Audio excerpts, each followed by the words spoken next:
FTX, la banque bahaméenne Deltek aurait secrètement permis à Sam Bankman-Fried d'acheter des milliards d'USDT.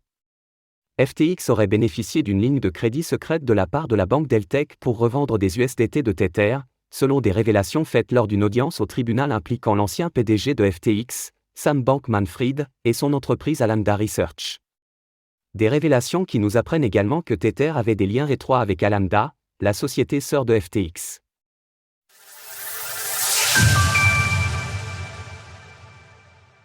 FTX aurait bénéficié d'une ligne de crédit secrète pour revendre de l'USDT de Tether. Plus d'un an après la faillite de FTX, l'enquête autour de l'exchange de crypto-monnaies et de son ancien PDG désormais emprisonné, Sam Bankman-Fried, continue d'apporter son lot de révélations. Selon une publication de Bloomberg, une récente audience au tribunal a révélé des liens dissimulés entre Alameda Research, une branche de FTX, avec l'entreprise américaine Tether et la banque bahaméenne Deltek. Dans le cadre du procès de FTX, Caroline Ellison, l'ancienne compagne de Sam Bankman-Fried et ex-PDG d'Alameda Research, aurait levé le voile sur d'étroites connexions qui auraient permis à l'empire de Sam Bankman-Fried de générer de juteux profits.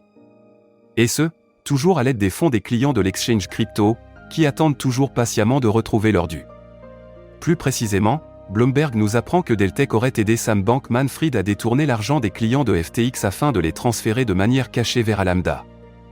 De surcroît, en 2020 et en 2021, Alameda aurait créé des milliards d'USDT, le stablecoin de Tether, afin de les revendre lorsque ces derniers valaient plus $1 afin de générer du profit. Alameda remboursait ensuite ces USDT quelques jours plus tard, une fois sa prise de profit réalisée.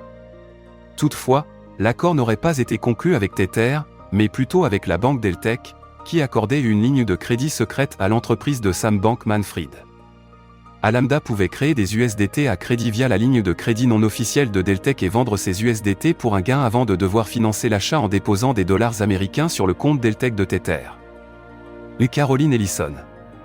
Ces révélations ont été effectuées dans le cadre d'une affaire portée par des avocats de différents clients de FTX souhaitant obtenir réparation, et ces derniers seraient parvenus à appuyer leur dossier avec l'aide de Caroline Ellison, qui aurait partagé plus de 7000 pages de discussions internes issues de différents canaux Telegram.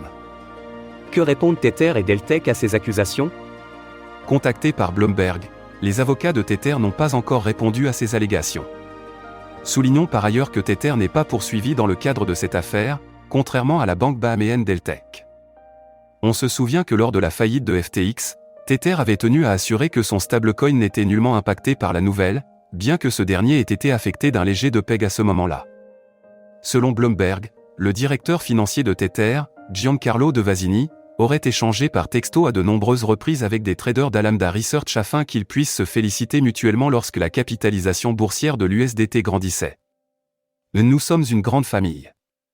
Nous allons conquérir le monde. Giancarlo De Vasini, lors d'un échange avec Alameda. De Cyré Moore, une des avocats de Deltek, a affirmé que la banque ignorait totalement les malversations de FTX avant que tout cela ait été rendu public. Les nouvelles allégations reposent largement sur des déclarations non fondées par des individus qui, de ce que nous comprenons, règlent leur litige avec les plaignants en échange de la fourniture d'informations. Pourtant, selon les informations révélées lors du procès dont nous parlons, Deltek savait bel et bien que les fonds qui lui étaient transmis étaient ceux des clients de FTX, mais cela ne l'aurait pas empêché de les transférer vers Alameda, alors que les deux entités étaient pourtant distinctes. De plus, un cadre de Deltek aurait explicitement demandé aux traders d'Alameda Research de garder ces transferts secrets. Retrouvez toutes les actualités crypto sur le site cryptost.fr.